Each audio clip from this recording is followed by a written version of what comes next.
The Jeep Wrangler, or Jeep, has completely lost the plot. Jeeps used to be very, very cheap 4x4s for just going around and having fun. They were based on a military design and were never meant to be comfortable, nor were they meant to take any sort of political stance or make any sort of statement. But that all changed, and we're going to discuss how that happened. Because it wasn't always this way. Jeeps were cheap, affordable. They were for everybody. But now things have changed. Jeeps are for patriots. They're people who get up in the morning and salute and make sure they're saluting the right amount. I will never stop. I love my country and I own a Jeep. I'm not a snowflake. I'm not woke. I drive a Jeep. It's black and it has those angry headlights. I drive a Jeep. What are you looking at? What are you looking at? Want to watch me do push-ups? I drive a Jeep. I wish I could serve as a child. I drive a Jeep. What are you looking at? I'll fight you. I'll fight everybody. I'll fight the HOA. I hate my ex-wife. I wish my ex-wife had a penis. I hope we never stop going to war. I love everything our government does overseas. Oh yeah. Karl Rove. Karl Rove. G. Gordon Liddy. Karl Rove. Henry Kissinger. Henry Kissinger. Henry Kissinger. It's true. Jeeps came from war. Originally, they were just meant to be something to drive across France. A small, simple 4x4, not meant to go really any faster than 45. And that's a fitting number, isn't it? After the war, we had all this military surplus. And the idea was to keep the factories going and start selling the Jeep to the civilian populace. That's how you get the Jeep CJ2A. The Jeep CJ2A is a civilianized version of pretty much the same Jeep that went to war in World War II.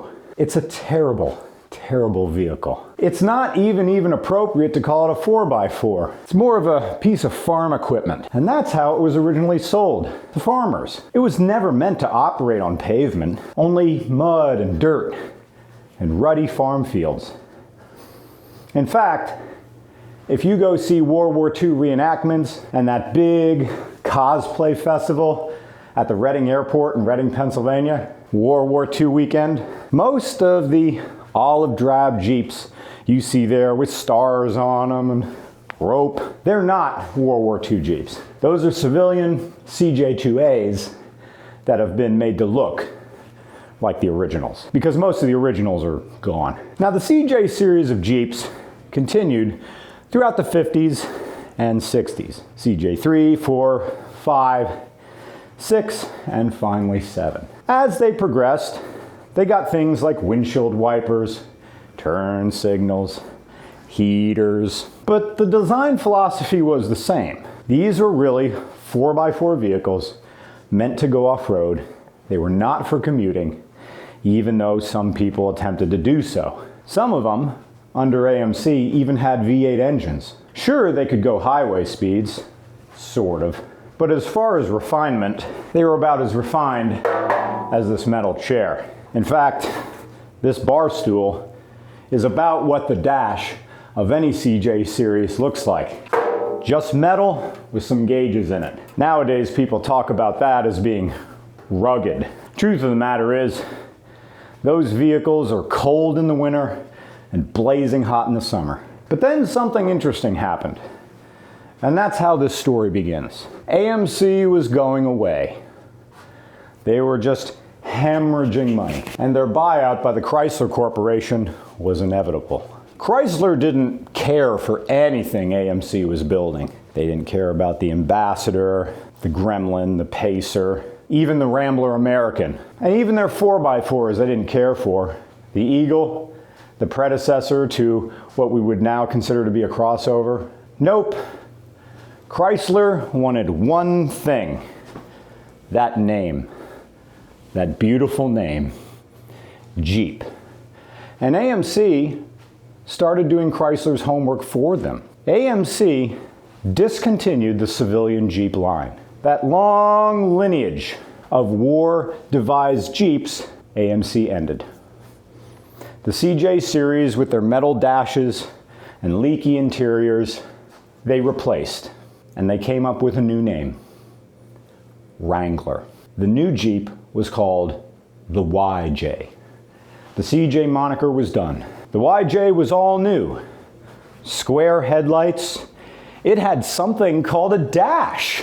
The gauges were no longer stamped into holes drilled into the metal frame, or body, I should say. Nope, the YJ had actual dash pieces with bezels, vinyl upholstery. Hell, even the doors didn't leak. This was a modern Jeep for a modern world. It actually was not noisy inside when you drove it on the highway. Well, tolerable, I should say. But something was lost right there with the YJ. The provenance, the heritage, the history, and the bloodline. Jeep at that point was no longer connected. There was no part on the machine that could be traced back to American victories overseas. The YJ was entirely new.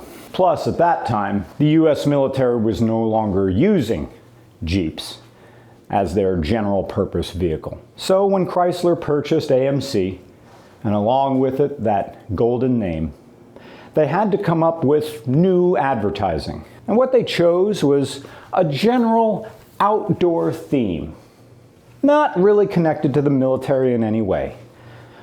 Warm, nice colors, the sense of freedom for the individual, well-groomed people going out on the weekends and enjoying the trail, like civilized human beings. The very seeds of Jeep becoming a luxury product were being sold and sown. Oh, some people hated the YJ when it came out because it wasn't a real Jeep anymore. Real Jeeps don't have square headlights, but gosh darn it, the thing sold. And sold well. Sure, there were problems. The body, for one, of YJs, they all rust. AMC didn't care much for rust proofing, and Chrysler was too busy staying afloat to make modifications to the design. Oh, but that engine, that beautiful straight six, torquey, simple, reliable. Oh, sure, it had problems, but parts were cheap. And AMC had been making tons of them over the years. So they were easy to repair, everybody understood them, and when throttle body fuel injection came along and later port fuel injection, the more the merrier. That design was selling so well that when it did come to change things, Chrysler didn't do too much. Oh, they heard the complaint, we don't like the square headlights, so they made them round again. They didn't like the rusty body, so they finally did some rust proofing to it. And they liked the interior, so Chrysler added just a little bit more. And with that, the YJ was gone and replaced with the TJ. Oh, but that beautiful straight six engine was still there. And advertisements for the Jeep were equally whimsical. Take, for instance, this ad. Some young, sexy people dressed in young civilian clothes are at a bar. The blonde white woman gives the attractive white man what appears to be her number. She speeds off in her Jeep TJ, and later the boy follows. He drives through the woods, finds her friends, and turns out it was never a phone number to begin with. Nope. It was longitude and latitude coordinates. Here's how to find me. Now take that ad. First of all, this is before smartphones. So finding latitude and longitude required a knowledge of orienteering, or at least one of those handheld GPS units. But the girl leaves first. She knew the way, and so did her friends. She has a Jeep, and so does the male pursuant. In this ad, not only is it selling the outdoorsiness and sexiness of the YJ, it also, upon close reading, reveals that the woman is equally as capable as the man is without saying a single word. That is a type of equality that we wouldn't see right now in 2026. Certainly not with Jeep's current advertising philosophy. Jeep kept the TJ going long enough, but there were some complaints about it. True, they had solved the body from kind of rusting, but they didn't solve the frame. That's the irony. YJ Wranglers with their square headlights, their frames don't really rust, but their bodies do. TJs, their bodies hold up better, but the frames rot. Why? Well, in the redesign, Chrysler forgot to drill enough drain holes in the frame, so water gets inside of that square metal tubing that the frame's made out of. Water collects and rots the frame out from the inside. If you're a welder and you can weld those things back together and put strengthening bars inside them, hey, you'll be a millionaire. But then as the early 2000s moved into the late 2000s, the Jeep had to evolve. The TJ went away, replaced by the JK. Bigger, roomier, bigger engine, more comfortable. Could go on the highway, even better. 4 doors, ceiling doors, air conditioning, a sound system you could actually hear. But there was a problem with all this civility. The Jeep was starting to become an SUV, not a 4x4. Its stock off-road capabilities hampered. After all, you make a vehicle bigger and longer, you stretch the wheelbase. That means the car, if you hit an obstacle, can start teeter-tottering over obstacles. Get high-centered. Not all the wheels are touching the ground and it's stuck. That didn't happen with the YJs and TJs because they were short little bodies. They would always have 2 drive wheels on the ground, pull themselves out of problems. The JK, not so much. Plus, the war on terror was in full swing, and the naming culture had changed. We got derivatives of Jeeps coming out, like the Patriot, the Defender, the Commander. The military style of Jeeps were returning, but without any provenance, without any connection. The connection to military for Jeeps was in name only. What do you do when your entire product line is only based on inference, maybe innuendo, or possibly outright lies? Well, that's easy.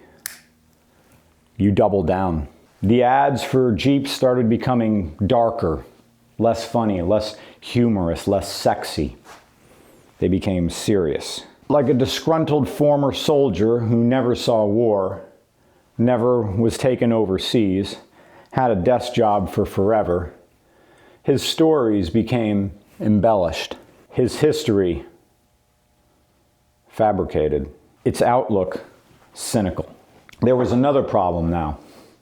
Chrysler, the company that held on to the Jeep name, was in financial trouble again.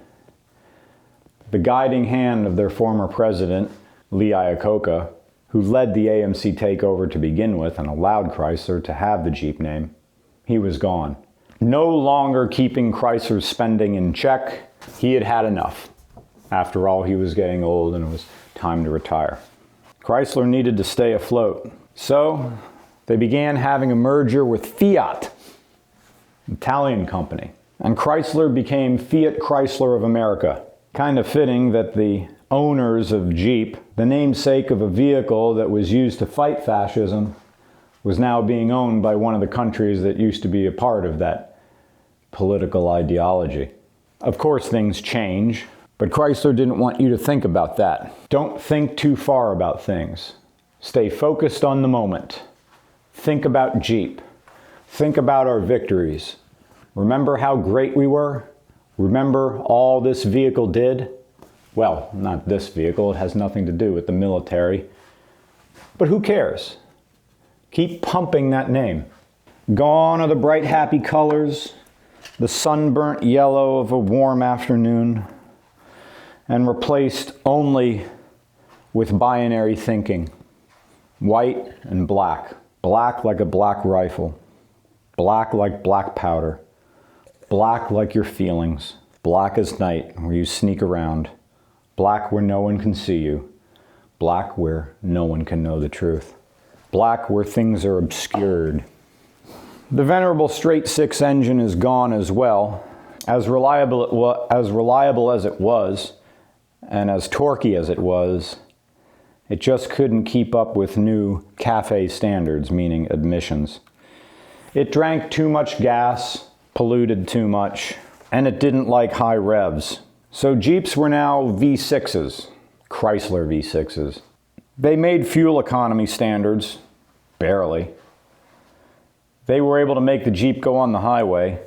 80 miles an hour is terrifying. But Jeep continued. Tires are larger and fatter, more expensive. The vehicles themselves now brand their own baby seats.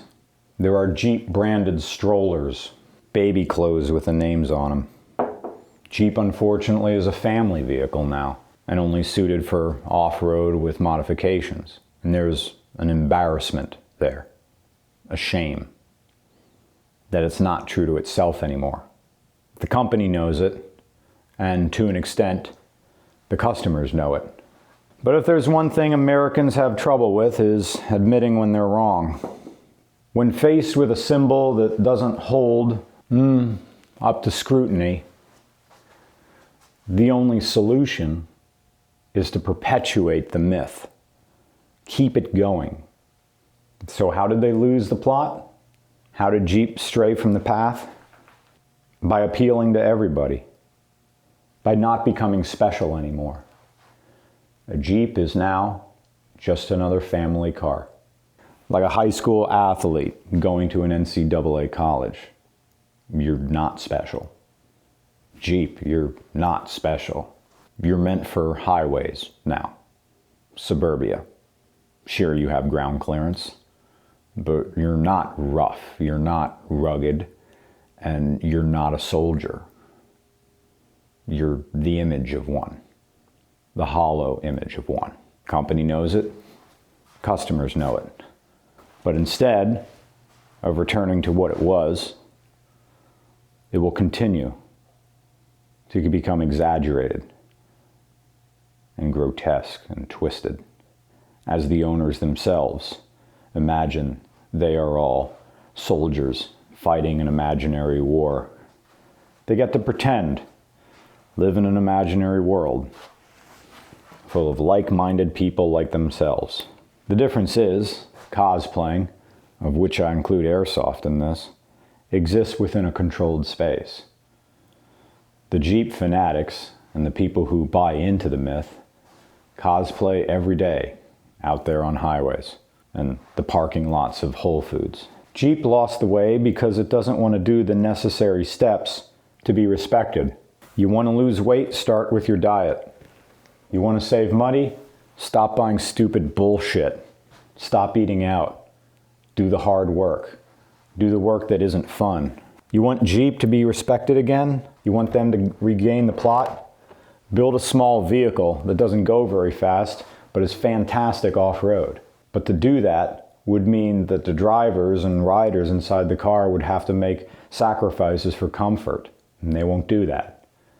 Right now, people want comfort. They want to imagine standing their ground until the brutal realities of doing so means that they're going to spend a lot of money in legal fees. Jeep lost the plot because it wanted to be everybody. It wanted to coddle its consumers rather than encouraging the consumers to embrace that the vehicle itself is not meant for roads, it's meant for off-roads, and it feels like one. Everything, including the TJ, the last, which I argue the TJ is the last real Jeep, were uncomfortable but fantastic off-road. The new ones are sort of comfortable and lousy off-road.